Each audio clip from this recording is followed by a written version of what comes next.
Hi, my name's Susie Fahrer, and I am the Executive Director of Rainbow Community School and Omega Middle School. One of the topics that is often discussed with our teachers and families is supporting a concept called executive functioning skills in the classroom. This is a term that has come to light to really embrace a set of skills or habits of learning that support a young person in their capacity for long-term planning, flexible thinking, motivation, task organization, prioritization, all of the tools that really end up being life skills, regardless of their choice of career path. They're the tools that help us all move through the world, particularly a world now with such a high-paced level of information to process and attend to, with a level of confidence and capacity. And so what does that look like in the classrooms at Rainbow? Well, for many of our students, all the way starting in preschool up through our middle school, the structure of their classroom is designed for clarity of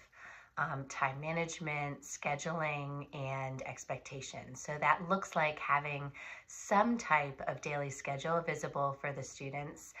typically one that they often engage with and in dialogue about with their teachers. This step alone helps our students anticipate the flow of their day, prepares them for times when a change in their typical schedule is coming, and helps them understand the general first then nature of their school experience, and helps us move through both really desirable tasks with a level of anticipation and challenging tasks with a level of capacity that we understand they are a period in time throughout a more global experience of our day. Equally, many teachers use timers and visual tools like a sand timer or a timer that might show a countdown of a block of time. Now, again, this is not to build a sense of urgency, but quite the opposite, to help students recognize and plan for the amount of time they have for a particular task. For a child who is facing something that they are struggling to be motivated to participate in, maybe because it's a challenging task or one that requires particular skills that they're still developing, a timer can be a real relief. We might suggest, okay, all I need you to do is work on this task for the next 5 minutes, and then I'm going to check in with you and see how you're doing. That alone creates a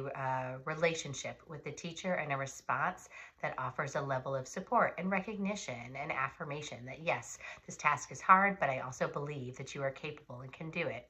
Equally, for our students that sometimes get lost in a project, seeing that there is a timer that is counting down the amount of time can help prepare them for that transition that's coming. Most likely, when we are deep in learning, it might mean that we aren't going to completely finish a project. And understanding how to pause in the midst of something, close it out, and prepare it for the next time you have the ability to drop deeply into that work is another skill that we grow in our students. Equally, we use things like calendars and planners, and as students get older, this might even be engagement with digital platforms that help them see the scope of a week, the scope of a month, both with due dates that they're in charge of, as well as the amount of time they might be given both in school and expectations outside of school for completing large projects. This type of planning is a critical skill that they're going to need far beyond our doors. Equally, students spend time in conversations about prioritizing tasks. A highlighter can be a student's best friend, a very simple tool, but it can help note which aspects of a larger project are necessary right now, or how many problems of this math activity are critical for you to finish in this amount of time that we have together. Those kinds of tools, again, can help students prioritize where they're putting their energy and learn that skill, where initially it's coming with the facilitation of a teacher, or an adult in the classroom. But eventually, those tools are being taken with the students so that they can apply them on their own as they engage tasks with a little bit more autonomy in the future. It goes without saying that the skills of executive functioning are also ever evolving, particularly with